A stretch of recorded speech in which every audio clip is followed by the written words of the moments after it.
وبركاته إن الحمد لله نحمده ونستعينه ونستغفره ونعوذ بالله من شرور أنفسنا ومن سيئات أعمالنا من يهده الله فلا مضل له ومن يضلل فلا هادي له وأشهد أن لا إله إلا الله وحده لا شريك له وأشهد أن محمدا عبده ورسوله أما بعد அகிலத்தை படைத்து பரிபாலிக்கக்கூடிய எல்லாம் வல்ல அல்லாஹ்வுக்கே புகழ் அனைத்தும். அல்லாஹ்வின் சத்திய தூதர் எம் உயிரிலும் மேலான நபிகள் நாயகம் ஸல்லல்லாஹு அலைஹி வஸல்லம் அவர்கள் மீதும் அன்னவர்களை பின்பற்றி வாழக்கூடிய அனைத்து முஸ்லிம்கள் மீதும் எல்லாம் வல்ல அல்லாஹ்வின் கருணையும் சாந்தியும் என்றென்றும் நிலவட்டுமாக. அன்பிற்குரிய அல்லாஹ்வின் நல்லடியார்களே, புனிதமிக்க ஜுமாவின் கடமையை நிறைவேற்றுவதற்காக நாம் எல்லாம் இந்த இடத்திலே ஒன்று குழும் இருக்கிறோம். இந்த அருமையான சந்தர்ப்பத்திலே இஸ்லாத்தின் பார்வையில் ஆரோக்கியம் என்ற தலைப்பின் கீழே ஒரு சில செய்திகளை உங்களுக்கு கூறலாம் என ஆசைப்படுகிறேன். அன்பிற்குரியவர்களே, இன்று உலகத்தில் வாழக்கூடிய மனிதர்களை நாங்கள் பார்க்கின்ற பொழுது அதிகமானவர்கள் நோய்களால் பாதிக்கப்பட்டு வாழ்வதை நாங்கள் பார்க்கிறோம். இந்த நோய்களுக்கு பலவிதமான காரணங்களை மக்கள் முன்வைத்து கொண்டிருக்கிறார்கள். ஒருவர் நல்லதான் வாழ்கிறார், இருந்து நின்று அவருக்கு என்ன நடக்குது, ஏதாவது ஒரு தலை சுத்து வருது, அவரை என்னதான் அவருக்கு பிரச்சனை என்று ஆய்வு செய்து பார்த்தால் அல்லது மருத்துவர்களிடம் சென்றால் உடனடியாக இவருக்கு ப்ரெஷர் இருக்குது, அல்லது இவருக்கு சுகர் இருக்குது, அல்லது இவருக்கு மாரடைப்பு வந்திருக்குது என்று சொல்லக்கூடிய ஒரு நிலையில் இன்று நோய்கள் மனிதர்களோடு சகஜமாக அண்டி வாழக்கூடிய ஒரு நிலையில் மனிதர்கள் இருப்பதை நாங்கள் பார்க்கிறோம். ஏன் எந்த அளவுக்கு போகுது என்று சொன்னால், இன்று உலகத்திலே அதிகமான மக்கள் நோய்களால் பாதிக்கப்பட்டவர்கள் தான். ஆரோக்கியமாக வாழக்கூடியவர்கள் 10% கூட இல்லை என்று சொல்லுகின்ற அளவுக்கு உலக சுகாதார துறைகளில் இந்த அறிக்கைகள் சொல்லுகின்ற கூற்றின் அடிப்படையில் 10% கூட ஆரோக்கியமாக வாழக்கூடிய ஒரு சூழ்நிலையில் இல்லை என்பதை நாங்கள் பார்க்கிறோம். ஆனால் எந்த அளவுக்கு இன்று மருத்துவத்துறை வளர்ந்திருக்குது என்று சொன்னால், உலகத்திலே பலவிதமான மருத்துவத்துறைகளை அறிமுகப்படுத்தி வைத்திருக்கிறார்கள். அக்குபஞ்சர் என்றா, அதே மாதிரி சித்த மருத்துவம் என்றா, ஆயுர்வேதம் என்றா, ஹோமியோபதி என்றா, யூனானி என்றா, இன்னும் புதிய புதிய மருத்துவ முறைகள் வந்திருக்குது. அனட்டோமிக் தெரப்பின்னு ஒன்று வந்திருக்குது. ஹீலர் பாஸ்கர் என்று சொல்லக்கூடிய ஒருத்தர் என்ன செய்கிறாரு, அவர் வருமுன் காப்போம் என்று சொல்லி அது ஒரு புதிய ஒரு துறையாக அறிமுகப்படுத்தக்கூடியதெல்லாம் நாங்கள் பார்க்குறோம். அப்போ இந்த பட்டியல் நீண்டிக்கொண்டே தான் செல்கிறது, அதுக்கு முற்றுப்புள்ளி இல்லை. தொடர்ச்சியாக உலகத்தில் இதே ஏதாவது பஞ்சர் போடுறேன்னு இன்னொரு பஞ்சரை உருவாக்கி ஒரு வைத்திய முறை ஒன்றை கண்டுபிடிக்க தான் போகிறான். இதுகளெல்லாம் பட்டியல் நீளுகிறது. ஆனால் எந்த அளவுக்கு இன்றைக்கி போகுது என்று சொன்னால், ஒரு MBBS டாக்டர் கிட்ட போய் எனக்கு இந்த நோய் இருக்குது என்ன பண்ணுறதுன்னு கேட்டால் அவர் என்ன சொல்கிறாரு, ஒரு MBBS டாக்டராக இருந்தால் இதுதான் உண்ட நோய், இதுக்கு இந்த மருந்தை சாப்பிடு குணமாகிரும் என்று சொல்லாமல் அவர் ஃபஸ்ட்டுக்கு பிரச்சனையை கேட்பார். என்ன நடந்துக்குது, என்ன நடந்துச்சு, தலைவலி வந்துச்சா, தலை சுற்றி விழுந்தீங்களா, அல்லது உங்களுக்கு எப்படி இது கண் பார்வை மயக்கம் மாதிரி இருக்குதா, இப்படியெல்லாம் கேட்டு அவருக்கு மருத்துவத்தை பண்ணக்கூடிய ஒரு நிலை. அதிகமான MBBS டாக்டர்ஸ் மகள் என்ன பண்ணுறாங்கன்னா, நேரடியாக மருந்து செய்யாமல் அவங்க நோயை கேட்டு பிரச்சனையை கேட்டு நிபுணர்களை செலக்ட் பண்ணி கொடுப்பாங்க, பரிந்துரை செய்வாங்க. இந்த டாக்டரை நீங்கள் கன்சல்ட் பண்ணுங்க, அவர்கிட்ட போனால் தான் உங்களுக்கு என்ன செய்யும், உங்களுக்கு ஆரோக்கியம் பெறலாம், மருத்துவம் கிடைச்சி அதுக்கு நோய் நிவாரணம் பெறலாம் என்று சொல்லி வேறு மருத்துவர்களை பரிந்துரை செய்யக்கூடிய ஒரு நிலையில் டிராஃபிக் போலீஸ் மாதிரி இவர் என்ன செய்கிறாரு, பிரச்சனையை கேட்டு தெருவை காட்டுற மாதிரி இன்றைக்கு MBBS டாக்டர்ஸ் மகள் எல்லாம் மாறி இருப்பதை நாங்கள் பார்க்கிறோம். இன்னும் சொல்ல போனால் அமெரிக்காவில் மரபியல் ஆய்வாளர்கள் எந்த அளவுக்கு கொண்டு போறாங்கன்னு சொன்ன, மரபணுக்கள் அது சம்பந்தப்பட்ட ஆய்வாளர்கள் எந்த அளவுக்கு போறாங்கன்னா, ஸ்டெம் செல்கள் என்ற ஒரு செல்கள் இருக்கிறது, இந்த செல்களை ஆய்வு செய்து நோய் இல்லாத ஒரு நிலையை உருவாக்கலாமா என்று ஆய்வு செய்கிறார்கள். அந்த அளவுக்கு ஆய்வுல மருத்துவத்துறை முன்னேறி கொண்டு செல்கிறது. இன்னும் சொல்ல போனால் ஃபீனிக்ஸ் என்ற நகரத்தில் அமெரிக்காவில் அதில் கிரைனோஸ் என்று சொல்லக்கூடிய ஒரு ஆய்வு கூடம், அதே மாதிரி கேம்பிரிட்ஜ் என்று சொல்லக்கூடிய நகரத்தில் செனட்டா ஜெனட்டிக்ஸ் என்று சொல்லக்கூடிய ஆய்வு கூடங்கள் எல்லாம் இந்த மருத்துவத்தில் நாங்கள் முன்னேற்றம் அடைஞ்சி முதியவர்களாக செல்லக்கூடியவர்களுடைய முதுமையை தடுத்து என்றும் 16 ஆக்குவதற்கு ஏதாவது வாய்ப்பு இருக்குதா என்று ஆய்வு நடத்தி கொண்டு இருக்கிறாங்க. மனுஷனுடைய ஆயுள் காலங்கள் 1000 வருடங்களுக்கெல்லாம் கொண்டு செல்ல முடியுமா என்றெல்லாம் ஆய்வு நடத்துறாங்க. இந்த அளவுக்கு போகுது. ஆனால் நோய்கள் நாளுக்கு நாள் என்ன செய்யுது, அதிகரித்து கொண்டே போகுது. மருத்துவ ஆய்வாளர்கள் கூட வரக்கூடிய ஒவ்வொரு நோயை சொல்றாங்க. சிக்கன் குனியான்றான், அந்த குனியான்றா, ஏதாவது ஒரு சாப்பாட்டு பேரை போட்டு குனியாண்டு போட்டோடனே அது நோயா மாறி டாக்டர்ஸ் மகள் எல்லாமே வந்து முழிக்கிற அளவுக்கு, ஆச்சரியப்படுகின்ற அளவுக்கு இன்றைக்கு வந்து நோய்கள் பரவிக்கொண்டு இருக்கிறது. என்ன காரணம் தெரியுமா? இந்த ஆரோக்கியம் சம்பந்தமாக சொல்லப்பட்டிருக்கக்கூடிய விஷயங்களை மனிதர்கள் சரியாக கடைபிடிப்பதே கிடையாது. விதண்டாவாதம் பேசுவாங்க, குதர்க்கவாதம் பேசுவாங்க. நீ ஆரோக்கியமா இரு, உன்னுடைய நடத்தைகளை சீராக அமைத்துக்கொள் என்று அறிவுரை சொன்னா அப்போ வந்து நல்லா இருக்கிறவனுக்கெல்லாம் நோய் வருது, அதுக்கு என்ன காரணம்னு கேட்பான். அது உன்னுடைய உடல் நலத்துக்காக வேண்டி சில வழிமுறைகளை கடைபிடி என்று சொல்லி அறிவுரை சொன்னால் கூட குதர்க்கவாதம் பேசி, உதாரணத்துக்கு சொல்வதா இருந்தா சிகரெட் குடிக்கிற ஒருத்தருக்கு போய் நீங்க சிகரெட் குடிக்காதீங்க, இதனால மாரடைப்பு வர்றதாக தகவல்கள் சொல்கிறது, அந்த சிகரெட் பக்கெட்டிலே அடிச்சிருக்கிறான், இதை செய்யாதீங்க கேன்சர் வருது, இப்படி சொன்னா என்ன சொல்லுவான்? சிகரெட் குடிக்காதவனுக்கு கேன்சர் வருது, சிகரெட் குடிக்காதவனுக்கு ஹார்ட் அட்டாக் வருது, இதுக்கு என்ன பதில்னு கேட்பாங்க. பெரிய வாதம் வச்ச மாதிரி சுத்த முட்டாள்தனம். அவங்க என்ன செய்யறாங்க? குடிக்காதவனுக்கு வரும், வேற காரணங்களா வரும். இதுல வந்து அதிகமான முறையில் இந்த நோய்க்கு வாய்ப்பு இருக்குதுன்றது தான் அவன் சொல்றான். இதை கூட புரிஞ்சு கொள்ள முடியாத அளவுக்கு குதர்க்கவாதம் பண்றாங்க. இஸ்லாம் என்ன பண்ணுதுன்னு சொன்னா, இந்த மாதிரி நிலையில் தான் மனுஷனுடைய மனநிலை இருக்கும் என்றதை கவனிச்சு எல்லாத்தையும் ஆன்மீகத்தோட தொடர்படுத்தி வச்சிருச்சு.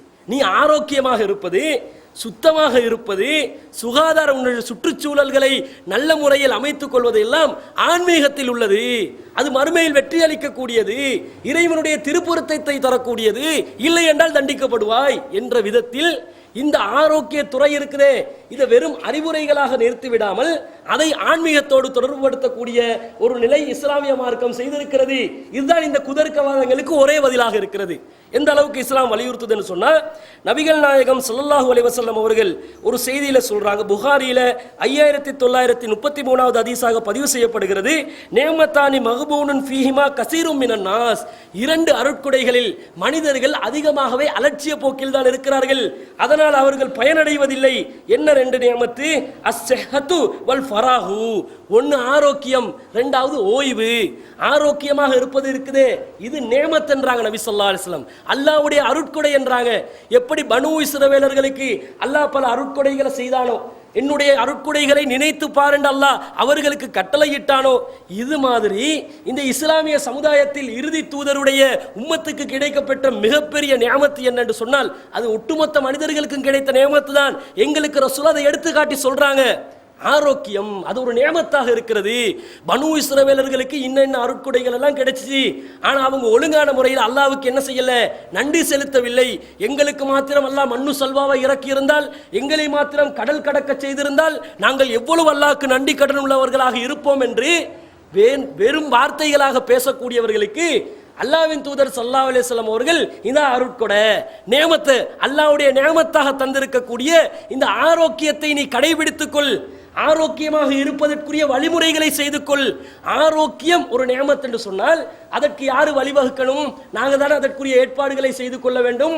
அதை நாங்கள் செய்யாமல் இருப்பதை பார்க்கிறோம், நாங்கள் செய்யாமல் இருக்கிறோம்.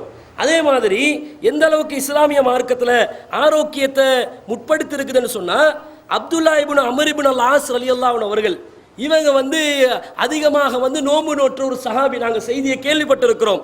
இந்த சஹாபி என்ன செய்யறாங்க? ஒரு நாள் விடாம நோன்பு நோட்கிறாங்க. அதிகமான சக்தி இருக்குதுன்னு சொல்றாங்க. ரசூலுல்லாஹ்க்கு இவர் சம்பந்தமாக தகவல் கிடைக்குது. அவர் ரசூலுல்லாஹ் வந்து கேட்கிறாங்க, யா அப்துல்லா அலம் அக்பர் அன்னக தசூமுன் நஹார் வ தகூமுல் லைல், நீங்க தான் வந்து பகல் எல்லாம் நோன்பு பிடிச்சி இரவெல்லாம் நின்று வணங்கக்கூடியவரா? மக்கள் சொல்றாங்களே, கேள்விப்படுதே என்று கேட்கிறாங்க. அப்போ அவர் சொல்றாரு, பலா யா ரசூலல்லாஹ், ஆம் அல்லாஹ்வின் தூதரே, நான் தான் இப்படி எல்லாம் நன்மையான காரியத்தை பண்றேன் என்று அவர் சந்தோஷமா சொல்றாரு. ஆனா ரசூலுல்லாஹ் என்ன சொன்னாங்க? ஃபலா தஃஅல் சும் வ அஃப்திர் வகும் வனம், நீ இப்படி பண்ணாதே, நோன்பு பிடி, நோன்பை விட்டு விடு, அதே மாதிரி இரவுல நின்று வணங்கு, தூங்கவும் செய் என்று சொல்லி நபி ஸல்லல்லாஹு அலைஹி வஸல்லம் அவர்கள் அவருக்கு சொல்லிட்டு சொல்றாங்க, பல கடமைகள் இருக்கிறது, உடலுக்கு செய்ய வேண்டிய கடமைகள் இருக்கிறது, இதை எல்லாத்தையும் நீ கடைபிடிக்க வேண்டும் என்று சொல்றாங்க. இவர் என்ன சொல்றார் தெரியுமா? எனக்கு இதற்கு தாக்கத்து இருக்கிறது அல்லாஹ்வின் தூதரே, யா ரசூலல்லாஹ் இன்னி அஜிது குவத்தன், எனக்கு தாக்கத்து இருக்கிறது, எனக்கு சக்தி இருக்கிறது, வலிமை இருக்கிறது, அதனால நான் தொடர்ச்சியா நோன்பு பிடிக்கிறதுக்கு எனக்கு அனுமதி தாங்க. ரசூலுல்லாஹ் சொல்றாங்க, மாசத்துக்கு 3 நாள் தான், அது வந்து 1க்கு 10 அல்லாஹ் நன்மையை போட்டு ஒரு வருஷத்துடைய நோம்பு பிடிச்ச நன்மை எல்லாம் தந்துருவான், அதோட நிறுத்திக்கோங்கன்றாங்க. இல்லை, எனக்கு அதிகமாக சக்தி இருக்குதுன்னு சொல்லி அவர் சொல்றாரு.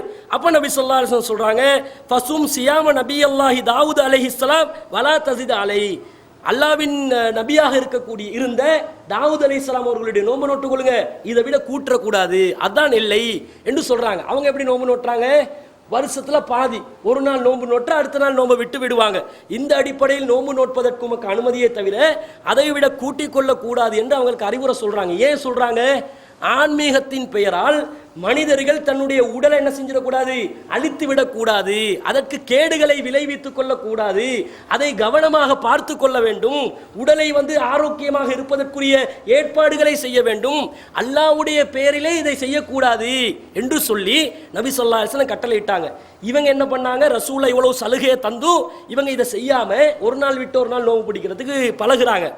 இவர் சொல்றார், அப்துல்லா இப்னு அம்ர் இப்னு ஆஸ் ரலியல்லாஹு அன்ஹு சொல்றாங்க, நான் வயோதிபம் அடைந்த நேரத்தில் அவர் சொல்றார், மா கபிர, இவர் அப்துல்லா இப்னு அம்ர் இப்னு ஆஸ் ரலியல்லாஹு அன்ஹு அவர்கள் எப்போ முதுமை அடைந்தார்களோ அப்போ சொல்றாங்க, யா லைத்தனி கபில்து ருஹ்சத்தன் நபி ஸல்லல்லாஹு அலைஹி வஸல்லம், அல்லாஹ்வின் தூதர் ஸல்லல்லாஹு அலைஹி வஸல்லம் எனக்கு தந்த சலுகையை நான் அனுபவித்திருக்க கூடாதா? ரொம்ப கஷ்டப்பட்டு இருப்பாங்க பிற்காலத்தில். இந்த அளவுக்கு கஷ்டப்பட்டு நோம்பு பிடிச்சி அவங்களோட உடலுக்கு ரொம்ப பாதிப்பு ஏற்பட்டு கடைசி காலத்தில் சொல்றாங்க, அல்லாஹ்வுடைய தூதர் 3 நாள் பிடிச்சா போதுமெண்டாங்க, நான் தான் எனக்கு தாக்கத்து இருக்குதுன்னு சொல்லி ஒவ்வொரு நாளும் நோம்பு பிடிக்கணும் என்று அடம் பிடிச்சேன், ஆனால் அந்த சலுகைகளை நான் அனுபவித்திருக்க வேண்டுமே என்று கவலைப்பட்டார்கள் என்று ஹதீஸ்களில் பார்க்கிறோம். அப்போ ஆரோக்கியமாக இருப்பது ஆன்மீகத்தின் பேரால் என்ன செஞ்சிடக்கூடாது, ஆரோக்கியத்துக்கு கேடு விளைவிக்கக்கூடிய விதத்தில் அல்லாஹ்வையே வணங்கக்கூடாது என்று சொன்னா, அல்லாஹ்வுடைய வணக்கங்கள் செய்கிற நேரத்தில் ஆரோக்கியத்துக்கு பாதிப்பு வர்ற அளவுக்கு அதையும் பண்ணக்கூடாது என்று சொன்னா, ஆரோக்கியத்தை எந்த அளவுக்கு இஸ்லாம் வலியுறுத்தி இருக்கிறது என்பதை நீங்கள் பார்க்க வேண்டும். அதே மாதிரி ஒரு நபித்தோழர் வர்றாரு, அவர் நேர்ச்சை செய்கிறார். அவருடைய பேர் அபு இஸ்ராயில் என்று சொல்லக்கூடியவர். அவர் என்ன நேர்ச்சை பண்றாரு? நான் நிழல்ல இருக்க மாட்டேன், வெயில்ல தான் இருப்பேன், உட்கார மாட்டேன், நின்று கொண்டு தான் இருப்பேன், அதே மாதிரி நான் யாரோடையும் பேச மாட்டேன், அதே மாதிரி நான் நோன்பு நோட்பேன் சொல்லி அவர் ஒரு நேர்ச்சை பண்றாரு. இதை நபி ஸல்லல்லாஹு அலைஹி வஸல்லத்துக்கு இந்த செய்தி வருது. வந்த உடனே என்ன பண்ணாங்க? ரசூலா பார்க்குறாங்க, என்னன்னு கேட்குறாங்க. இல்லை இப்படிதான் இவர், உடனே அவர் நிழலுக்கு வர சொல்லுங்க, உடனே அமர சொல்லுங்க, உடனே அவருக்கு மக்களோட பேச சொல்லுங்க, நோம்பு மட்டும் கண்டினியூ பண்ணட்டும் என்று சொன்னாங்க. ஏன் சொன்னாங்க? நிழல்ல நிற்காம வெயில நிற்கிறது அல்லாஹ்க்கு செய்யற பெரிய தியாகம் நினைச்சு அவர் செய்யறாரு. தேவையில்லாத வேலை. மேல இருக்கக்கூடிய அந்த சக்திகளை உறிஞ்செடுக்கக்கூடிய தன்மை சூரியனுக்கு இருக்கிறது, வேஸ்ட் ஆகுது, எனர்ஜி வேஸ்ட் ஆகுது. இந்த நிலையில அல்லாஹ் வணங்கணும் என்று நீங்க ஏன் அடம் பிடிக்கணும்? இதை பண்ணாதீங்கன்னு நபி ஸல்லல்லாஹு அலைஹி வஸல்லம் அவர்கள் தடுத்திருப்பதை நாங்கள் பார்க்கிறோம். புகாரியில இந்த செய்தி பதிவாக இருக்கிறது. அதே மாதிரி நபிகள் நாயகம் ஸல்லல்லாஹு அலைஹி வஸல்லம் அவர்கள் ஒரு மூமினுக்கு எப்படி இருக்க சொல்றாங்க தெரியுமா? ஒரு வலிமையான மூமினாக இருக்க வேண்டும், லைஃபான நிலையில இருக்கக்கூடாது, பலவீனனான நிலையில மூமின்கள் இருக்கக்கூடாது, பலமா இருக்கணும், பலசாலிகளா இருக்கணும். ஒரு மூமினை பார்த்தா அடுத்தவங்களுக்கு ஒரு அச்சம் வரணும், இவர் ஸ்ட்ராங்கான ஆளு, இவரோட மோத முடியாது என்ற நிலையில் ஒரு மூமின் இருக்க வேண்டும். 2 காரணங்கள். எதிரிகள், இஸ்லாத்துக்கு எதிராக சூழ்ச்சி செய்பவர்கள் பார்த்து அஞ்சிருவாங்க. 2வது, உடல்ல சக்தி பலம் இருந்துச்சுன்னு சொன்னா நாங்கள் அல்லாஹ்வுடைய விஷயத்தில் வணக்கங்களில் ஈடுபடுவதற்கு அது எங்களுக்கு புத்துணர்ச்சியை தரும், வலிமையை சேர்க்கும் என்பதற்காகவும் நாங்கள் உடலிலே பலசாலிகளாக இருக்க வேண்டும் என்று நபி ஸல்லல்லாஹு அலைஹி வஸல்லம் சொல்றாங்க. அல் முஃமினுல் கவியு கைருன் வஹப்பு இலல்லாஹி மினல் முஃமினில் லஈஃபி. ஒரு மூமின், பலமான மூமின், பலசாலியான மூமின் பலவீனமான ஒரு மூமினை விட அல்லாஹ்வுக்கு மிகவும் விருப்பமானவர். பலவீனமான நிலையில் ஒரு மூமின் இருக்கக்கூடாது. சிலவங்களை பார்த்தா ஒரு காத்தடிச்சா பறந்துருவாங்க, அந்த அளவுக்கு இருப்பாங்க, உடலை வச்சுக்கொண்டு மெயின்டைன் பண்றதே இல்லை, உடம்பு பத்தி அவங்களுக்கு எந்த விதமான அக்கறையுமே இல்லை, கவனிக்கிறதே இல்லை. அது என்னத்தை சாதிக்க போறோம், என்னத்தை ஒரு பேச்சை கேட்பாங்க, என்னத்தை பண்ண போறோம் அப்படின்னு கேட்பாங்க. இந்த நிலையில் இருப்பதை நபிகள் நாயகம் ஸல்லல்லாஹு அலைஹி வஸல்லம் அவர்கள் வெறுக்கிறாங்க. ஏன் வெறுக்கிறாங்க? அது அல்லாஹ்க்கு விருப்பமானது இல்லை, அதனால் அப்படி இருக்கக்கூடாது என்றாங்க. ஆனால் வஃபி குல்லின் ஹைருன், அதுக்காக ஒரு பலவீனமாக இருக்கக்கூடியவர் செய்கிற அமல் ஏற்றுக்கொள்ளப்படாதா? அவருக்கு நன்மை இருக்குது, அவருக்கு நன்மை இருக்குது, இவருக்கு நன்மை இருக்குது, ஆனால் பலசாலிகளாக இருக்க வேண்டும் என்று இஸ்லாம் சொல்கிறது. சிலவங்க உடல் பருமனுக்கு இது பெரிய ஒரு பிரச்சனையாகுது இன்றைக்கு உலகத்தில். உடல் பருமன், அதிகமான இடைகள், பிஎம்ஐ இண்டிகேட்டர் எல்லாம் போட்டு வைப்பாங்க. இவருடைய ஹைட்டுக்கு ஏற்ற மாதிரி வெயிட் இருக்கணும். வெயிட் ஹைட்டை தாண்டி போகுது, ஹைட்டு அளவுக்கு வெயிட் இல்லைன்னு சொன்னா, வெயிட் கூடன்னு சொன்னா, இதெல்லாம் பிரச்சனையா இருக்குது. இன்னைக்கு அதிகமான பிரச்சனை உடல் பருமன் அதிகமாக இருக்கிறது தான். பல மெஷின்களை கண்டுபிடிக்கிறான். டிவியை திறந்தா ஏதாவது ஒரு எக்ஸசைஸ் மெஷின் தான். அப்படி எக்ஸசைஸ் பண்ணு, இப்படி பண்ணி, தொந்தியை இறக்கிக்கோ அப்படின்னு சொல்லி பல விளம்பரங்கள் வருது. இந்த தொந்தி இருக்குதே, வயிறு போடுறது இருக்குதே, இது நபி ஸல்லல்லாஹு அலைஹி வஸல்லம் வழிகேட்டுக்கு அடையாளமாக சொல்கிறாங்க. ஒரு வழிகேட்ட கூட்டம் வருவாங்க, இவங்க என்ன பண்ணுவாங்க, யக்ரஊனல் குர்ஆன், குர்ஆனை ஓதுவார்கள், தொண்டைக்குழிக்கு கீழே இறங்காது, அவர்கள் இஸ்லாத்தை விட்டு வெளியேறுவார்கள், திரும்ப இஸ்லாத்துக்குள்ள நுழைய மாட்டாங்க, இப்படியெல்லாம் சொல்லிட்டு இவர்களுடைய அடையாளம் மொட்டையடிப்பது மார்க்கம் என்பார்கள். இவர்களுக்கு தொந்தி விழும், வயிறு எக்ஸ்ட்ராவா விழுறது. அவ எந்த அளவுக்கு ஒரு வழிகேட்டுக்கு கூட அடையாளமா சொல்லி, ஒழுங்கா பார்த்துக்கோயா, உண்ட வயிறுக்கு எதுவும் பாதிப்பு வந்துடக்கூடாது. அந்த மாதிரி அல்லாஹ்வின் தூதர் ஸல்லல்லாஹு அலைஹி வஸல்லம் அவர்கள் உடல் ஆரோக்கியத்தை எங்கெல்லாம் கனெக்ட் பண்றாங்கன்னு பாருங்க. இதுகளெல்லாம் கவனிச்சு நாங்கள் ஆரோக்கியமாக இருக்க கடமைப்பட்டிருக்கிறோம். அதே மாதிரி நபி ஸல்லல்லாஹு அலைஹி வஸல்லம் அவர்கள் ஒரு நபி தோழரை நோய் விசாரிக்கிறதுக்கு போறாங்க. போற நேரத்தில் அவர் ஒரு எந்த நிலையில் இருக்கிறார் என்று சொன்னா, ஒரு கோழி குஞ்ச போல இருக்கிறாரு. அவர் ரொம்ப மெலிந்த நிலையில், ஒரு விதமான சோர்வடைந்த நிலையில், ஒரு கோழி குஞ்சு சொல்லுவோமே நாங்க, தண்ணீர் நனைஞ்ச ஒரு கோழி மாதிரி இருக்கிறாரு. அந்த கோழியை ஒரு சொஃப்டான நிலைக்கும் அதே நேரத்தில் பலவீனமான ஒரு நிலைக்கும் ஆதாரமா சொல்லுவாங்க, பேசுவாங்க, உதாரணமா பேசுவாங்க. இவர் ஒரு கோழி குஞ்ச போல இருக்கிறாரு. ரசூல்லா பார்த்து மேட்டர் கொஞ்சம் டேஞ்சரஸ் ஆகிக்குது, என்னன்னு கேட்டுருவோம்னு கேட்குறாங்க. என்ன நடந்துச்சு உங்களுக்கு, ஏன் இப்படி இருக்கிறீங்க? அவர் சொல்றாரு, குந்து அகூலு அல்லாஹும்ம மா குந்து முஆகிபி பிஹி ஃபில் ஆகிரதி ஃபஅஜ்ஜில்ஹு லீ ஃபித் துன்யா. அல்லாஹ்வே, எனக்கு மறுமையில் ஒரு தண்டனை ஒன்று நீ தர இருந்துச்சுன்னு சொன்னா அது இந்த உலகத்திலே தந்துரண்டி ஒரு துவா கேட்டு. இவர் துவா கேட்டுட்டார். எப்படி துவா? ஏன்னா மறுமையில என்ன தண்டிச்சிடாதே, அப்படி ஏதாவது தண்டனை மறுமையில தர்றதா இருந்தா இந்த உலகத்திலே எனக்கு தண்டனையை தந்துறேன் ஒரு துவா கேட்டாரு. இந்த துவா கேட்டதுனால அல்லாஹ் தஆலா அந்த தண்டனையை லேசா கொடுத்துட்டான் உலகத்துல. அப்படிதான் கோழி குஞ்சாயிட்டாரு. இந்த நிலைக்கு போனாரா? ரசூலுல்லாஹ் சொல்றாங்க, இப்படி நீ துவா செய்திருக்க கூடாது. லா துதீகுஹு அவு லா தஸ்ததீஹு, உனக்கு இதற்கு தாக்கத்து இருக்கிறதா, உனக்கு இதற்கு சக்தி இருக்கிறதா, இப்படி துவா கேட்கலாமா? அல்லாஹ்வுடைய வேதனையை உலகத்திலே தாங்கடி யாராவது கேட்கலாமா? அல்லாஹ் கிட்ட எப்படி கேளு, ரப்பனா ஆத்தினா ஃபித் துன்யா ஹஸனா வ ஃபில் ஆகிரத்தி ஹஸனா வ கினா அஸாபன்னார். இப்படி துவா கேளு. உலகத்திலே நல்லதத்தான், மறுமையிலே நல்லதத்தான், நரக நெருப்பிலிருந்து பாதுகாப்பத்தான் துவா கேட்கணுமே தவிர அல்லாஹ்வுடைய வேதனை மட்டும் கேட்றாதீங்க, அதற்கு உங்களுக்கு எந்த விதமான தாக்கத்தும் கிடையாது, சக்தியும் கிடையாது என்று சொல்லி இன்னொரு செய்தியில, இது திருமிதியில 3409வது ஹதீஸாக பதிவு செய்யப்படுகிறது. அமா குந்த தஸ்அலு ரப்பிக்கல் ஆஃபியா, நீ உமது இறைவனிடம் ஆஃபியத்தை கேட்க வேண்டாமா? அதை கேட்டிருக்கலாமே, ஆரோக்கியத்தை கேட்டிருக்கலாமே, இதை கேட்காம தண்டனையை போய் கேட்டிருக்கிறாய், இப்படி நீ செய்திருக்க கூடாது என்று தடுத்திருப்பதை பார்க்கிறோம். ஏனையவர்களுக்கு அல்லாஹ்விடம் ஆரோக்கியத்தை தருமாறு பிரார்த்தனை செய்யுமாறு நபி ஸல்லல்லாஹு அலைஹி வஸல்லம் அவர்கள் கட்டளையிட்டிருப்பதையும் இந்த ஹதீஸிலே நாங்கள் பார்க்கிறோம். அன்பிற்குரியவர்களே, எந்த அளவுக்கு இந்த ஆரோக்கியமான சூழ்நிலையை இஸ்லாம் வலியுறுத்துகிறது என்று சொன்னால், நபிகள் நாயகம் ஸல்லல்லாஹு அலைஹி வஸல்லம் அவர்கள் சொல்கிறார்கள், லம் தூத்தரு செய்யன் பாத கலிமத்தல் இஹ்லாசி மிஸ்லல் ஆஃபியா. இஹ்லாசுடைய வார்த்தைக்கு பிறகு, அதாவது ஏகத்துவ சொற்களை நாங்கள் மொழிந்ததற்கு பிறகு அல்லாஹ் மூமின்களுக்கு வழங்கி இருக்கக்கூடிய மிகப்பெரிய அருள் என்ன தெரியுமா? அதுதான் ஆஃபியா, ஆரோக்கியமான நிலை. கலிமா ஏகத்துவ சொற்களுக்கு பிறகு அல்லாஹ்வுடைய நியமத்துகள்ல மிகப்பெரிய நியமத்து எது? ஆரோக்கியமாக இருப்பது, ஆரோக்கியமாக வாழ்வது. எனவே ஃபஸ்அலுல்லாஹல் ஆஃபியா, அல்லாஹ்விடம் ஆரோக்கியமான நிலையை நீங்கள் துஆ செய்யுங்கள், கேளுங்கள் என்று நபி ஸல்லல்லாஹு அலைஹி வஸல்லம் அவர்கள் வலியுறுத்தி இருப்பதை அஹ்மத் என்ற ஹதீஸ் கிரந்தத்தில் 10வது செய்தியாக நாங்கள் பார்க்கிறோம்.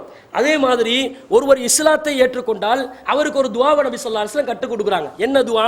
இப்படி சொல்லுங்க, அல்லாஹ் மஃபிர்லி வர்ஹம்னி வஹ்தீனி வஆஃபினி வர்சுக்னி. யா அல்லாஹ், இந்த பாவங்களை மன்னிச்சு அருள் புரி, எனக்கு நேர்வழியை காட்டு, வஆஃபினி எனக்கு ஆரோக்கியத்தை தந்து விடு, வர்சுக்னி எனக்கு உணவளித்து விடு என்ற துஆவை கேட்குமாறு நபி ஸல்லல்லாஹு அலைஹி வஸல்லம் அவர்கள் கட்டளையிட்டிருக்கிறார்கள். இன்னும் ஏராளமான செய்திகள்ல ரசூலுல்லாஹ் ஆரோக்கியத்தை நாடி துஆ செய்திருக்கிறார்கள் என்ற செய்தியை நாங்கள் பார்க்கிறோம். இந்த ஆரோக்கியம் எப்ப கிடைக்கும் தெரியுமா? சுத்தமாக இருந்தால் தான் கிடைக்கும். நோய் இல்லாத ஒரு நிலை உருவாகணும் என்று சொன்னால், அல்லது குறைவான அளவில் நோய் இருக்கக்கூடிய ஒரு நிலை உருவாக வேண்டும் என்று சொன்னால் சுத்தமாக இருக்க வேண்டும். சுத்தம்தான் முக்கியம். சுத்தமாக இல்லாததுனால தான் எல்லா பிரச்சனைகளுமே வருது.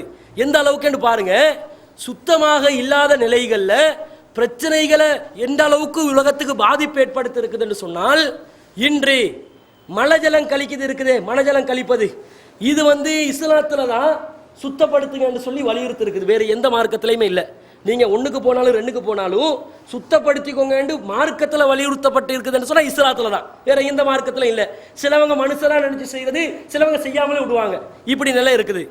இது ஒழுங்கா மலஜலம் கழிக்கிறத சுத்தப்படுத்தாததுனால உலக ஆரோக்கியத்துக்கு பல பிரச்சனைகள் வருது என்று சொல்லி 2001ஆம் ஆண்டு வேர்ல்ட் டாய்லெட் டே ஒரு டே உருவாக்கினாங்க. உலக கழிவறை தினம். கழிசறை எவ்வளோ கழிசறை நிலைன்னு பாருங்க.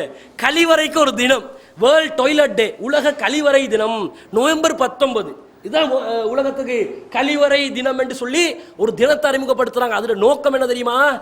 கழிவு பொருட்கள் நாங்கள் எதெல்லாம் கழிக்கிறோமோ அது சுகாதார முறையில் கழிக்கணும், அதற்கு எங்களுடைய கழிவறைகள் சுகாதாரமாக இருக்க வேண்டும் என்று சொல்லி உலகத்தில் இருக்கக்கூடிய பெரிய பெரிய நிறுவனங்கள் எல்லாம் சேர்ந்து ஒரு முடிவெடுக்கிறாங்க. 19 நாடுகள் தான் இதுக்கு சைன் பண்ணிக்குது.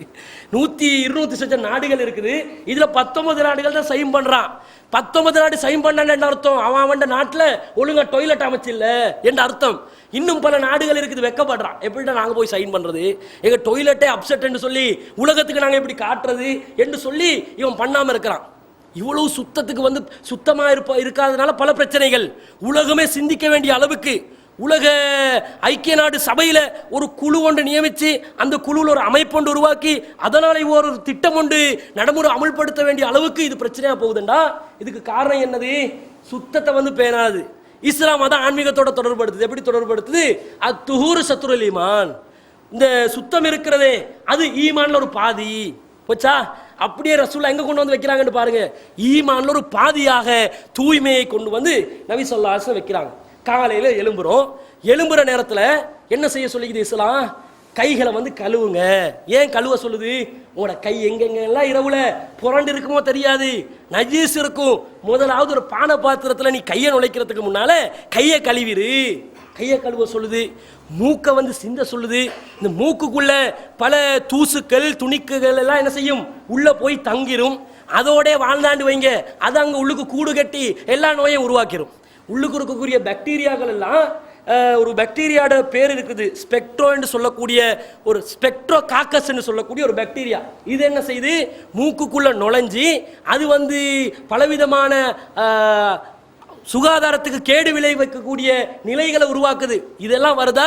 மூக்கை சுத்தம் படுத்து 3 முறை சிந்து அந்த மூக்கை சுத்தப்படுத்துமாறு சொல்லுது. அதுக்கு பிறகு வாயை கொப்பளி என்று சொல்லுது. வாயை கொப்பளி சாதாரணமாக வச்சிடாதே. ஒரு நாளைக்கு 5 தடவை உழு செய்கிறோமா, உழு செய்கிறதுல வாய் கொப்பளிக்கிறது ஒரு கட்டாய கடமையாக்கி வாயையும் கொப்பளித்து விடுமாறு இஸ்லாம் சொல்கிறது. அதே மாதிரி எந்த அளவுக்கு இஸ்லாம் வலியுறுத்துகிறது என்று சொன்னால், நீ உன்னுடைய பல்லை துலக்கிறதுல இஸ்லாம் வலியுறுத்தியதை போன்று வேறு எந்த மார்க்கத்திலையும் வலியுறுத்தி இருக்காது. ஏனண்டா நிறைய பேர் பல்லு தீட்டுறது இல்லை. எத்தனை நாளாவது பல்லு தீட்டியண்டா 6 மாதம் பல்லு தீட்டியண்டுவான். இந்த மாதிரி நிலையில் சில சமுதாயங்கள் வாழுது. சில சமுதாயங்கள் பல்லு தீட்டுவாங்க, எடுப்பான், ப்ரஷ் எடுப்பான், ஏனோ தானோன்னு தீட்டி வச்சிருவான். பல்லு தீட்டாத மக்கள் இருக்கிறாங்க. இஸ்லாம் என்ன சொல்லுது? தொழுகையில் பல்ல துவக்கு. எந்த அளவுக்கு பல்லு துலக்க சொல்லுதுன்னு சொன்னால் ரசூலுல்லாஹ் சொல்கிறாங்க, அக்ஸர்து அலைக்கும் ஃபிஸ் சிவாக்கி, உங்களுக்கு பல் துலக்குவதை நான் அதிகமாக வலியுறுத்துகிறேன், கண்டிப்பாக அதை செய்ய வேண்டும் என்று புகாரியில் ஒரு செய்தி வருகிறது. அதே மாதிரி லவ்லான் அசுக் அலா உம்மதி அவ் அலன் நாசி, என்னுடைய சமுதாயத்துக்கோ அல்லது மனிதர்களுக்கோ சிரமம் இல்லை என்று சொன்னால் லா அமர்த்துஹும் பி சிவாக்கி மா குல்லி சலாத்தின், ஒவ்வொரு தொழுகையின் போது பல் துலக்குமாறு நான் கட்டளையிடுவேன். 3 வேளை தான் சாப்பிட்றோம், 3 வேளை சாப்பாட்டுக்கு 3 வேளை பல்லு துலக்க சொல்லி ரசூலுல்லாஹ் சொல்லலை, ஒவ்வொரு தொழுகையிலும் என்றாங்க. கஷ்டமாக வந்துடக்கூடாது, அதனால் சும்மா இருக்கிறேன், இல்லாட்டி மார்க்க சட்டமாக்கிடுவேன். ஒவ்வொரு தொழுகையிலும் பல்லு துலக்க சொல்லி நான் சொல்லுவேன். 5 வேளை. இது மறைமுகமாக என்ன சொல்லுது? ஒரு நாளைக்கு குறைஞ்சது 5 நேரமாவது நீங்கள் பல்லு துலக்குங்க. இந்த சுகாதார அமைச்சுகள் எல்லாம் எப்படி அறிக்கை விடுறாண்டா, அடே ஒரு நாளைக்கு குறைஞ்சபட்சம் 2 தடவையாவது தீட்டுங்கடா, தீட்டுங்கன்னு சொல்லுது. நிறைய பேர் தீட்டுறாங்க, இல்லை ஒரு தடவை தான் பல்ல தீட்டுறாங்க. இரவுல போனால் டயர்டுக்கு அப்படி என்ன செய்யறாங்க? அப்படி சோம்பேறிகளாக தூங்குறாங்க, பல்லு தீட்டாமல் இருக்கிறாங்க. இது இஸ்லாமிய மார்க்கம் ஆன்மீகத்தோட தொடர்புபடுத்துது. எப்படி தொடர்புபடுத்துதுன்னு சொன்னா, அஸ்ஸிவாக்கு மத்ஹரத்துன் லில் ஃபமி, பல் துலக்குவது வாய்க்கு சுகாதாரத்தை தரும். மருளாத்துல் ரப்பி, அதே மாதிரி இறைவனிடம் அது திருப்பொருத்தத்தை ஏற்படுத்தும். எங்க கொண்டு போயிட்டு வைக்கிறாங்கன்னு பாருங்க ரசூலுல்லாஹ். பல் துலக்கிறது இறைவனுடைய திருப்பொருத்தத்தை ஏற்படுத்துமா. நபி ஸல்லல்லாஹு அலைஹி வஸல்லம் வீடுகளுக்கு வந்தா அல்லது அவங்களுடைய வீட்டுக்கு நுழைஞ்சா என்ன செய்வாங்க? முதல் காரியமா பல்ல தான் துலக்குவாங்க.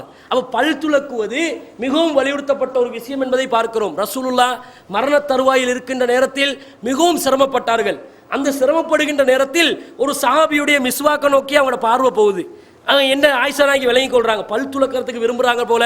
உடனே அவங்களோட மிஸ்வாக்கை, நீண்ட மிஸ்வாக்கை எடுத்து 2 உடச்சி ரசூலோட கையில் கொடுக்குறாங்க. அவங்கள மென்று அந்த மிஸ்வாக்கு, அவங்க பாவிக்காத பகுதியை, அவங்களோட மிஸ்வாக்கை எடுத்து பாவிக்க முடியாது, அது பாவிக்காத பகுதியை இவங்களுக்கு கொடுக்குறாங்க. அவங்க எடுத்து ரசூல் ஸல்லல்லாஹு அலைஹி வஸல்லம் சாய்ந்த வண்ணம் மரண தருவாயில் இருக்கின்ற நேரத்தில் பல்ல துளக்கினாங்க. இங்கே யாராவது சக்கராத்தில் இருக்கிறவன் பல்ல துளக்குவானா? பல்ல துளக்கிறதுக்கு நினைப்பானா? அல்லது வேற வேற யோசனை, என் உசுறு போகுதே உசுறு போகுதே உசுறு போச்சுன்னு தான் இருப்பானே தவிர அவன் இதை பற்றி யோசிக்க மாட்டான். ரசூலா சொல்கிறாங்க, ஏன் தெரியுமா? பல்லு போனால் சொல்லு போச்சுன்னு அர்த்தம். பல்லு போச்சுன்னு வைங்க, அவ்வளவுதான், ஒத்தாண்டு பேச வேண்டியது தான். ஏன்டா பல்லால் நிறைய வேலை நடக்குது. எங்கள்ட சாப்பாடு வந்து நாங்கள் மென்று விழுங்குவதற்கும் அதை சப்புவதற்கும் இந்த பல்லு தான் அவசியப்படுது. அழகாகவும் இருக்கும் பல்லு இருந்தா. ஒரு அழகா இருக்கிற ஒரு மனுஷனுக்கு ஒரு பல்லு ஓட்டையா போச்சுன்னு வைங்க, எப்படி இருப்பாரு? அழகா இருப்பார், வாயை மூடிக்கொண்டு இருக்கிற வரைக்கும். வாயை திறந்தாருன்னு வைங்க, அதோடு அவருடைய அழகெல்லாம் பறந்துடும். பல்லு ரொம்ப முக்கியமானது. இது சுத்தமாக வைக்கணும். நிறைய சாப்பிட்றோம், நிறைய பொருட்கள் வந்து பல்லுக்கு இடையில எல்லாம் நுழையுது. இவன் என்னதான் பிரஷை போட்டாலும் ஏதாவது ஒன்று இருக்கத்தான் போகுது. அப்ப இதை சுத்தப்படுத்தணும் என்று சொன்னா துளக்கணும். ஒருவேளை துளக்கி போதாது. ஏண்டா ஒருவேளை மட்டும் சாப்பிட்டு நிக்கிறோமா? தொடர்ச்சியா அரிக்கிறது தான். அப்போ ஒருவேளை இல்லாம பல நேரங்களில் பல் துளக்கணும்.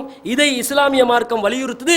இன்று பிரிட்டிஷ் மெடிக்கல் ஜேர்னல் என்று சொல்லக்கூடிய ஒரு ஆய்வின் அறிக்கையில் என்ன சொல்லப்படுதுண்டா, ஒழுங்கா யாரு பல் துளக்கலையோ அவனுக்கு மாரடைப்பு வரும். எப்படி இஸ்லாம் சொல்றது எவ்வளவு முக்கியத்துவம் வாய்ந்ததுன்னு பாக்குறீங்களா? விளங்குதா?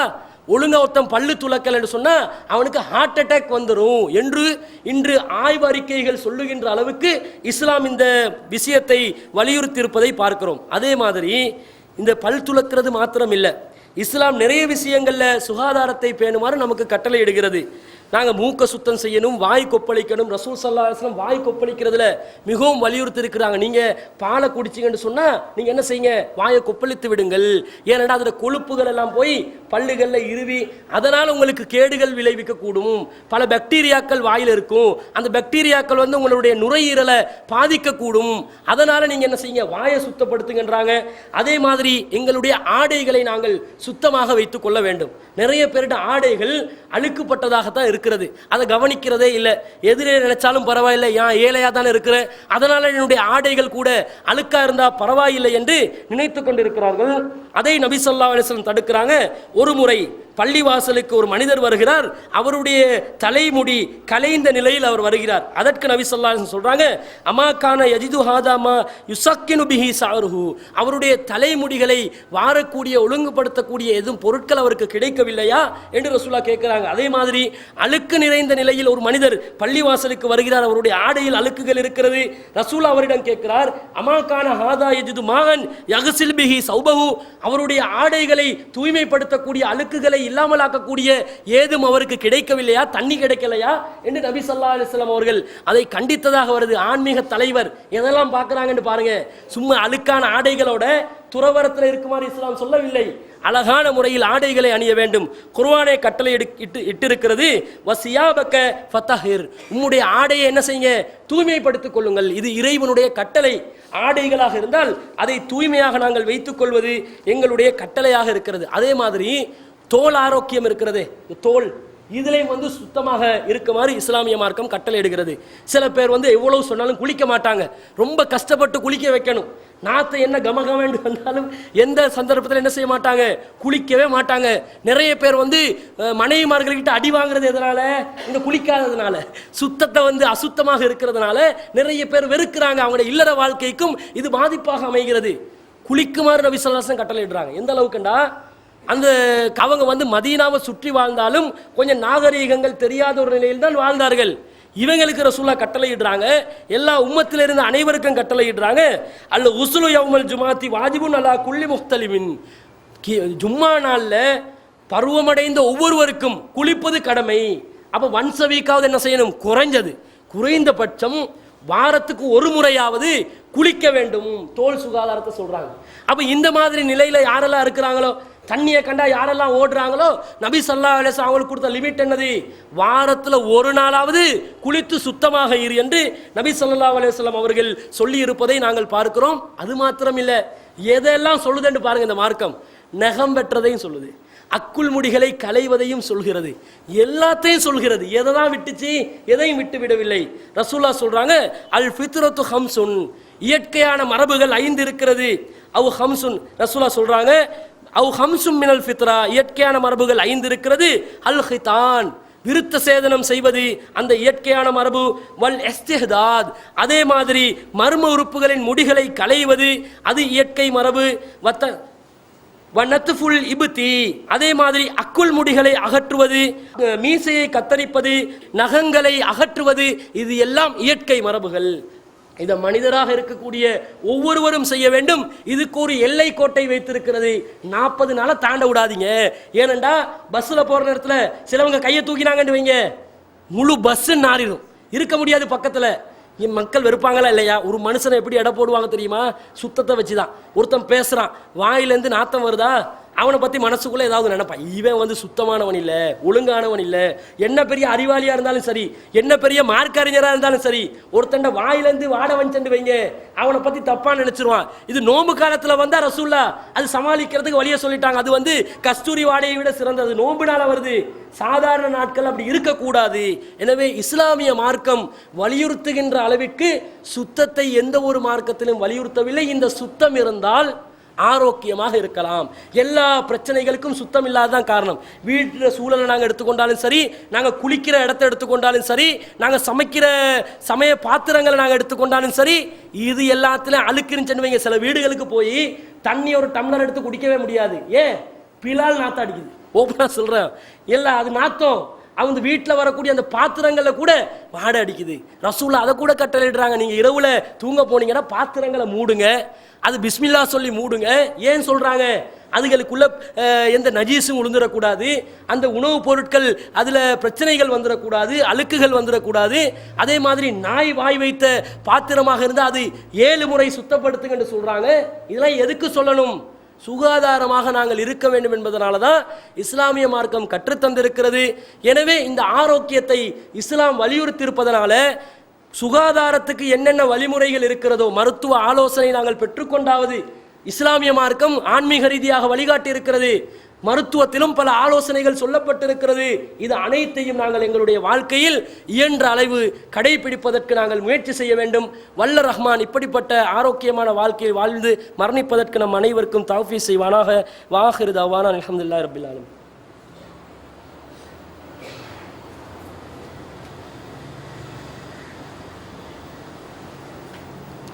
அன்பிற்குரிய இஸ்லாமிய சகோதரர்களே, இன்ஷா அல்லாஹ் எதிர்வரக்கூடிய 15ஆம் திகதி அரஃபா நாளாக இருக்கிறது. அந்த நாளிலே நோன்பு நோட்பது முஸ்லிம்கள் மீது கடமையாக இருக்கிறது. அது சுன்னத்தான ஒரு நோன்பு. நாங்கள் விரும்பினால் அந்த நோன்பை நோற்றுக்கொள்ளலாம். இந்த நோன்பை பொறுத்தளவில் இன்று சமுதாயத்திலே பலதரப்பட்ட விமர்சனங்கள் இருக்கிறது. ஒரு சிலர் அரஃபா நோன்பு கிடையாது என்று வாதிக்கிறார்கள். அரஃபா நோம்பிற்கு சஹீஹான ஹதீஸ்களில் ஆதாரங்கள் இருக்கிறது. எனவே அரஃபா நோன்பு நோட்பது ஒரு சுன்னத்து. அதே மாதிரி இந்த அரஃபா நோன்பு என்பது ஹாஜிகள் ஒன்று கூடும் நாளில் தான் நாங்கள் அரஃபா நோன்பை நோட்க வேண்டும் என்று ஒரு வாதத்தை இன்று சமுதாயத்திலே பலரும் முன்வைக்கிறார்கள். இந்த வாதத்தை முன்வைக்கக்கூடியவர்கள் ஒரு குழப்பமான நிலையில் இருக்கிறார்கள். என்னென்று சொன்னால், இவர்கள் நோன்பு நாட்களில், அதே நேரத்தில் ரமலான் காலங்களில் தத்தமது பகுதிகளில் பிறை பார்க்கிற அடிப்படையில் நாளை தீர்மானிச்சிருவாங்க. ஹஜ்ஜி பெருநாள் வரும் என்று சொன்னால், துல்ஹஜ் மாதம் வரும் என்று சொன்னால், அப்போ மாத்திரம் ஆஜிகள் ஒன்று கூடுற நேரம் என்று அதை வாதமாக வைப்பார்கள். இது அவர்களுக்கு மத்தியில் இருக்கக்கூடிய ஒரு முரண்பாடு. இல்லை, ரெண்டுலையுமே நாங்கள் சர்வதேச பிறையில் தான் இருந்து பார்க்குறோம் என்று சொல்லக்கூடியவர்களுக்கு நாங்கள் என்ன பதிலாக சொல்லிக் கொள்கிறோம் என்று சொன்னால், அரஃபா தினம் என்பது ஹஜ்ஜி பெருநாள், அதாவது துல்ஹஜ் மாதத்தில் 10வது நாளுக்கு முந்திய நாள், அதற்கு முன்புள்ள நாள் தான் அரஃபா நாள் என்பது. அவங்க எங்கள்கிட்ட என்ன கேட்குறாங்கண்டா, ஆஜிகள் ஒன்று கூடி இருக்கக்கூடிய அந்த நாளில் தானே நாங்கள் நோன்பு நோட்க வேண்டும் என்று ஒரு வாதத்தை வைக்கிறாங்க. ஆஜிகள் ஒன்று கூடி இருக்கின்ற நாளில்தான் நாங்கள் நோன்பு நோட்க வேண்டும் என்றால் அந்த வாதத்தை இன்னும் கொஞ்சம் நாங்கள் என்ன செய்யணும், டீப்பாக பார்க்கணும். ஆஜிகள் ஒன்று கூட நாள்ன்றதை விட ஆஜிகள் ஒன்று கூடுற நேரம் என்று நாங்கள் பார்ப்போமே. ஏன்னா அவங்க வந்து பிசிக்கலாக அந்த இடத்துல எந்த நேரத்தில் இருப்பாங்களோ அந்த நேரத்தில் நாங்கள் நோன்பு நோட்டுறதானே மிகவும் பயனுள்ளதாக இருக்கும். அவங்க ஒன்று கூடுறதுனால தான் நாங்கள் நோன்பு நோட்கணும் என்று சொன்னால் அவங்க எந்த நேரத்தில் ஒன்று கூடுவாங்களோ அந்த நேரத்தில் நாங்கள் நோன்பு நோட்போமே என்று வாதத்துக்கு வந்தால், அவங்க சுபுகிலிருந்து மகரிப் வர காட்டிலும் நோன்பு நோட்கின்ற நேரத்தில் பல நாடுகளில் உலகத்தில் என்ன செய்வாங்க, மகரிபிலிருந்து சுபவுடைய நேரத்தை அடைவாங்க. 12 மணித்தியால வித்தியாசத்தில் இரவுலேருந்து காலை என்ற அந்த நேரத்தை அடைஞ்சிருவாங்க. அப்போ அவர்களுடைய வாதம் அடிபட்டு போய்விடும். அடுத்தது ஹதீஸுகளில் துல்லஜ் மாதம் 9ஆம் திகதி நீங்கள் அரஃபா நோன்பு நோற்றுக்கொள்ளுங்கள் என்று வரவில்லையே, அதனால் நாங்கள் அரஃபா நாள் என்று ஹதீஸில் வர்றதுனால அங்கே அரஃபா நாள் எதுவோ அதில் தான் நோன்பு நோட்கணும் என்று அவர்கள் முடிவெடுக்கிறாங்க. இதில் துல்லஜ் மாதம் 9ஆம் திகதி அரஃபா நாள் என்று ஹதீஸுகளில் வரல, சரி ஒத்துக்கொள்கிறோம். நீங்கள் அரஃபா நாள் துல்லஜ் 9 எப்படி எடுத்துக்கொண்டீங்க? அதுக்கு எங்கால ஆதாரத்தை எடுத்தீங்க? என்ன வாதம் வைப்பாங்க அவங்க? அவங்களுக்கு அதுக்கு ஆதாரம் இல்லை. ஆஜிகள் ஒன்று கூட வேண்டியது துல்லஜ் மாதம் 9ஆம் திகதி தான், அதுதான் அரஃபா நாள் என்று ரசூலோட ஹதீஸில் வரல. இப்போ எங்களுக்கு அவங்க கேள்வி கேட்ட மாதிரி திருப்பி அவங்க கிட்ட கேட்டுக்கொள்கிறோம். நீங்க எப்படி தீர்மானிச்சீங்க ஆஜிகள் ஒன்று கூட வேண்டியது அரஃபா நாளில் தான், துல்லஜ் 9 தான் ஒன்று கூடணும் என்று நீங்க எப்படி தீர்மானிச்சீங்க? அரஃபா நாள் என்பது பெருநாளைக்கு முந்தின நாள் என்பதை நீங்க எப்படி தீர்மானிச்சீங்க? ஹதீஸை வச்சு தீர்மானிச்சீங்களா அல்லது பெருநாள் நாளை வச்சு தீர்மானிச்சீங்களா? ரசூல்லா அஜிக்கிரியை எங்களுக்கு சொல்லி தந்தாங்க. மீனாக்கு போங்க, முஸ்தலிஃபாக்கு போங்க, சஃபா மர்வால ஓடுங்க, தவாப் செய்யுங்க, இதெல்லாம் சொல்லி தந்தாங்க. அந்த வரிசையில் இத்தனாம் திகதி இதை பண்ணுங்க, அதற்கு பிறகு முஸ்தலிஃபாக்கு வாங்க, முஸ்தலிஃபால இருந்து அரஃபாக்கு போங்க, இப்படி தானே சொல்லி தந்தாங்க. அந்த வரிசையில் 9ஆம் நாள் வருது. அந்த 9ஆம் நாளில் தான் ஆஜிகள் அரஃபாக்கு போகிறாங்க. அந்த அடிப்படையில் நாங்கள் 9ஆம் தேதி நோன்பு நோட்கணும் என்று நாங்கள் விளங்கி கொண்டோம் என்றால் அரஃபா நாளில் நோன்பு நோட்புமாறு ஹதீஸ்களில் வந்திருக்கிறது. எனவே அரஃபா நாள் என்று வந்ததுனால அவங்க கூட்டுற நாளில் தான் நாங்கள் நோன்பு நோட்கணும் என்று சொல்லக்கூடிய வாதம் அடிபட்டு போய்விடும். ஏன் 9 அவங்களுக்கும் குறிப்பாக சொல்லப்படவில்லை. எப்படி வருது? அந்த வரிசையில் வருது. முஸ்தலிஃபாக்கு பிறகு அரஃபாக்கு போங்க. முஸ்தலிஃபா எத்தனாவது நாள் செய்கிறோம்? 8வது நாளா? அரஃபாக்கு போங்க 9வது நாள். இப்படி விளங்கிட்டு போங்க. என்ன இது பிரச்சனை? இப்படி தான் அவங்களும் விளங்கினாங்க. முஸ்தலிஃபாக்கு பிறகு அரஃபாக்கு போகணும் என்றதை அவங்க விளங்கி எப்படி துல்லஜ் மாதம் 9ஆம் தேதி ஆஜிகள் அரஃபாக்கு போகணும் என்று அங்கே கூடுகின்ற ஆஜிகள் முடிவெடுத்தார்களோ அதே போன்றுதான் நாங்களும் முடிவெடுக்கிறது. என்ன ஆகிக்குது? பெருநாள் நாள் அடுத்த நாள், அதுக்கு முந்தின நாள் அரஃபா எடுத்துட்டு போற வேண்டியது தானே. அப்ப அவர்களுக்கு ஆதாரம் இல்லாத ஒரு விஷயத்தை எங்க கிட்ட கேள்வியா கேட்கிறது தவறாக இருக்கிறது. இதை விளங்கிக் கொள்ள வேண்டும். அந்த அடிப்படையில் இலங்கையில் நாங்கள் 15ஆம் திகதி அரஃபா நோன்பை நோட்க வேண்டும். செஞ்சு நீங்க என்ன செய்யுங்க, அந்த நோன்புகளை நோற்றுக்கொள்ளுங்க. அது சுன்னத்தான விஷயம்.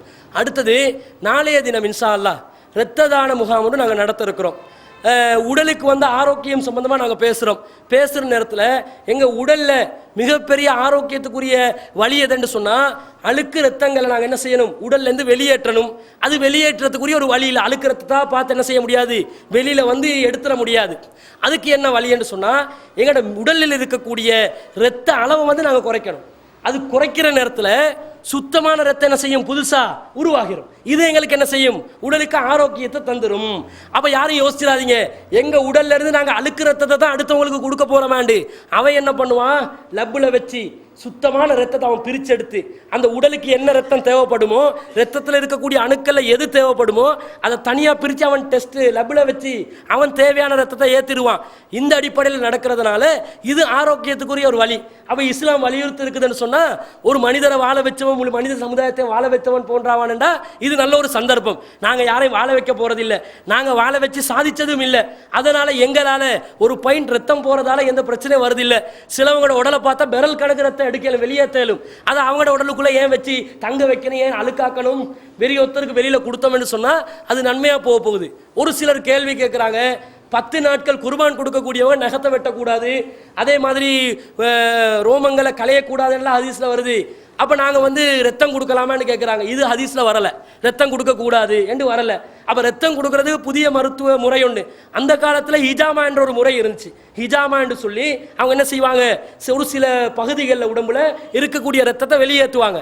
அந்த வழிமுறை ரசூலோட காலத்தில் இருந்துச்சு. அதை ரசூலா இந்த 10 நாளில் செய்ய வேணான்னு என்ன செய்யலை, தடுக்காததுனால நாங்கள் என்ன செய்யலாம், எங்களோட ரத்தத்தை வந்து வெளியேற்றுறதுல அந்த குர்பானிக்கு எந்த பாதிப்பும் வரப்போறதில்லை.